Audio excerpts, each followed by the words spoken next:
One thing I wanted to point out about the difference between like, Corfu and Phuket was like Sifu did that one podcast with Damo recently when he was talking about the difference between like teaching and transmission. And like, Yes.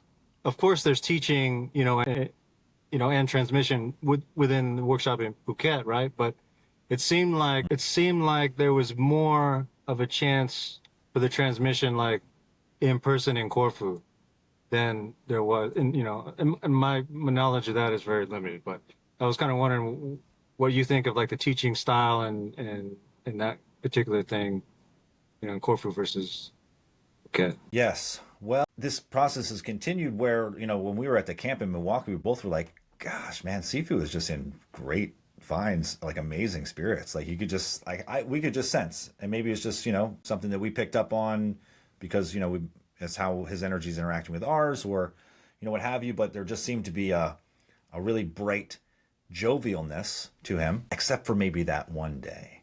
But just kidding. But when we were in person with him in person, when we were in the private lessons in Corfu, that energy we got to like bathe in, like the whole, because we were, because you're just right there with him and you're in his field, and that sort of generosity and good humor. And I guess we lost Cal. That's all right. I'm sure he'll be jumping back on. It was really awesome. It's just like being in, amazing, great company. Your greatest companions, and the spirits are tremendous. And obviously, even though you're doing things that are intense and you're being incredibly attentive to the process, but it was absolutely one of the best weeks of my life, and hope to get a chance to do it again. I'll be looking forward to it.